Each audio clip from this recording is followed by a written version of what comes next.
Our climate is changing. We are seeing more extreme weather events, rising sea surface temperatures and increased flooding. Here in East Yorkshire, the impacts of climate change are already being felt. We will have to make significant changes to the way we live and work to reduce the scale of these impacts and adapt to the challenges that lie ahead. The climate is changing much faster than wildlife can adapt to it. The pressure our natural resources are under has led to an ecological crisis, with species and habitats declining at an alarming rate.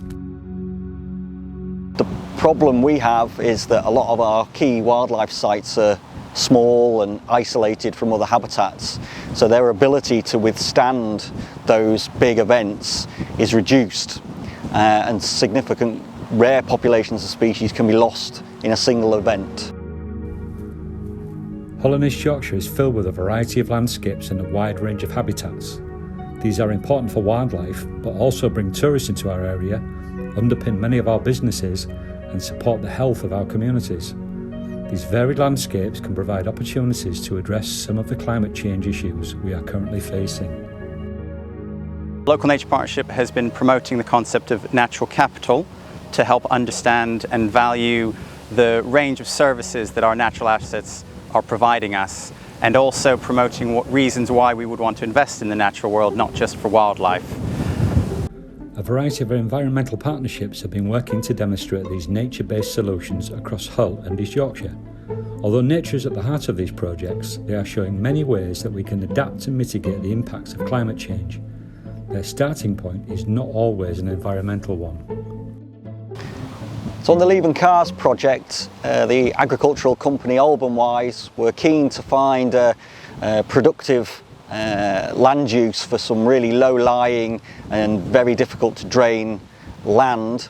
Natural England's interest was in seeking opportunities for habitat creation at a landscape scale adjacent to the Leven Canal SSI.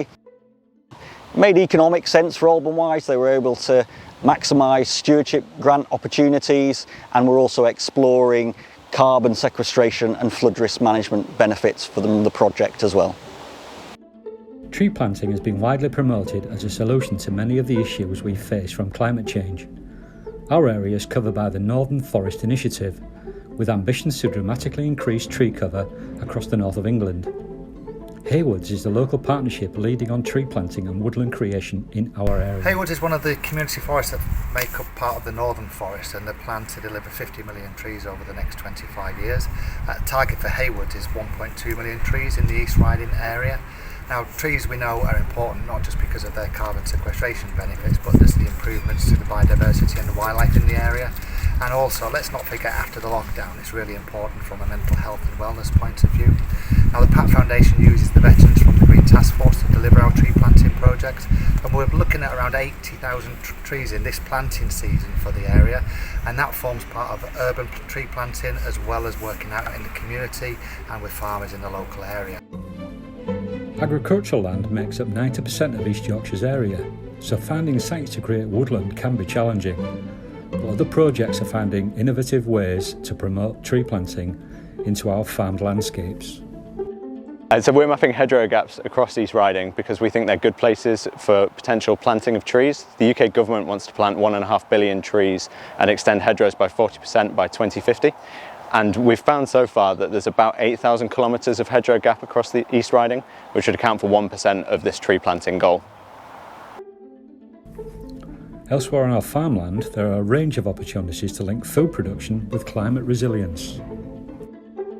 They've been focusing on regenerative agriculture, which is building up the soil carbon for many reasons, partly to improve the nutrition of the soil, to improve the water retention, so in droughts the water doesn't move through the soil so quickly and the plants don't drought off, and also to stop when high rainfall events, if there's more carbon in the soil, the water goes slowly through it and doesn't cause such big floods. The water moves much better through this land now. It used to be that this sort of fields there, it's very low-lying land, the water would puddle on here, we'd have lots of flooded areas, and it just doesn't happen now, so the soil is in much better condition. East Yorkshire benefits from a range of habitats that can store carbon, both on and offshore. Seagrass is a very special type of flowering plant. It's a food source for certain protected species. It stabilises sediment and allows for succession of salt marsh and sand dunes. And it also provides a filtration mechanism, so it clears the water. The Humber Estuary is home to the largest port complex in England, whose ports and wharfs handle 14% of UK's international trade. Its intertidal habitats have an important role in managing flood risk to communities and businesses. As part of what we do at the Environment Agency, we have Humber 2100 Plus, which is a partnership project with local authorities and ourselves working together to manage tidal flood risk into the future. It's a challenging job to be able to try and manage tidal flood risk to protect against rising sea levels and tidal surges, but we're doing that collectively to try and ensure a future Humber that's prosperous and sustainable and is a benefit to people around the estuary. Hull is a city surrounded by the challenges of climate change. It has a long history of major flooding events and faces threats from the river, the tides and rainfall. Collaboration is key to making the city more climate resilient. The university's Suds Lab UK project aims to discover the hydrological benefits of sustainable water management by monitoring data through a comprehensive network of sensors and weather stations. This research will inform the future enhancement of green spaces in the city with nature-based and sustainable drainage solutions and provide opportunities for wildlife within an urban setting.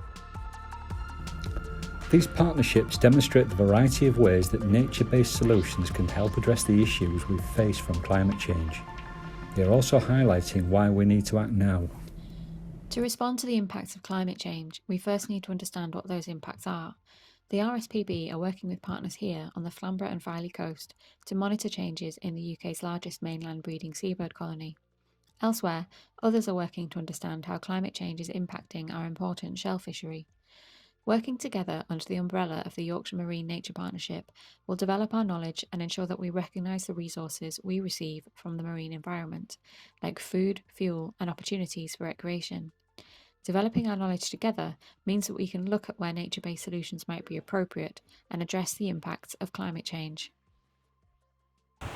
The partnership, through the Catchment Partnership, have identified that chalk is the defining characteristic of the region, so we're actually running a programme called Chalkshire, which is looking to bring all the partners together to find solutions and adaptations to climate change in the future. We're a community-based partnership based in East Yorkshire, and we're bringing together the community, parish councils, the flood risk agencies, farmers, landowners, and we're trying to find nature-based solutions to deal with the flooding issues that we're having in the villages and surrounding areas in the West Wolds.